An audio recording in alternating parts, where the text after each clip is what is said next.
And it's how do we become ourselves? What are we to ourselves? And how do we identify as myself?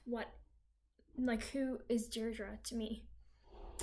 And I think it's less about trying and more about being there with ourselves, being with ourselves as we are in each moment, as we are, not trying to change anything. How do we do that? Well, we really don't have to do so much. We just need to stop resisting ourselves, because we're always here, but oftentimes we're putting up blocks to stop our natural uniqueness, our natural usness, because we trying to protect ourselves from hurt. The ego is coming in on top to create this kind of armor. We put on masks, we do all these things, and this is something that is constantly turning over in me. And my narrative, so to speak, is that, well, if I put on a mask, if I'm layered and there's all these layers to the version of me, then when I'm hurt, it doesn't quite affect me because I have armor. That's what armor is all about. It's to create this layer between the vulnerable part that is likely to get hurt and the attacker. And it makes a lot of sense to do this, to always have a blanket, a shield, whatever it is, to make us feel safe. And we all do it. And it's probably quite a natural thing. If we are being ourselves, but it is not in alignment with what the other person expects or wants or is used to, then our relationship, our belonging is at stake. And that is something that we fear a lot. Isolation from others is very traumatic, and it's something that we can't survive without other people around us. So we really do need each other.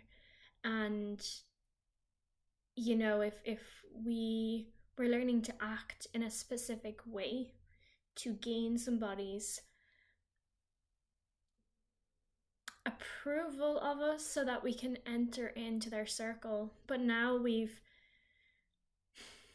added this layer where we need to always switch on that act and be playing in that role all the time, so that we're never dropping our act.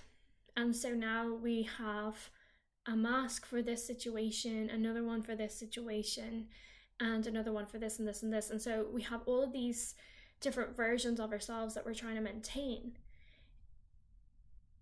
And that is exhausting. And now we're in this whirlwind where we're like, well, who am I? And where is my heart anymore? And I'm in my head, and I'm trying to act a certain way all the time, and it becomes so patternized. We become so accustomed to it. It's automatic, and oftentimes it's going into that programming, and it's just happening without us realizing. And at this stage, it's almost like trying to go through a current in order to break it. So really, a lot of work is needed to maintain, to keep all of this, level, you know what I mean? And so, because it's all not coming, it's coming all from a place to protect our truth, but at the same time, then what's guiding our truth, and we're not becoming, are we true to ourselves then? This can get really philosophical, And what I'm realizing is that we are the best at being ourselves. No one else can be you better than you. And there is uniqueness that is yours and solely yours, and is solely why, like, is you're needed for that. There's gifts and talents and colors that are just yours, shades of colors that are just yours, that you're to bring to life, that you're to bring into fruition.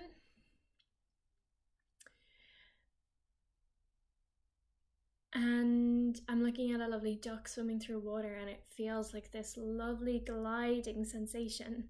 Really, really, really smooth. And that's what we want to feel like. We want to feel smoothness in ourselves. The tension within our minds, the turmoil, and all of the chaos, trying to maintain all these different parts, all these different masks that we want to have this outward expression, causes a dullness inside, a sadness, a friction, a conflict, all of these negative things. And now we're drawing people to us that are also in trying to do these things as well, and by continuing on, we're also, you know, we're kind of just adding fuel to the fire, so to speak. When we really gather ourselves and become courageous to drop all the masks, and it is just as simple, okay, I'm not doing this anymore, and it really is, okay, I'm letting go. Because when we let go, there's space. And when there's space, by law, it has to be filled. Nature hates vacuums. And when we create space, we allow the natural process for nature to come and to bring something better. It's always better. And we're holding on to things for dear life because we feel like we're safe with them.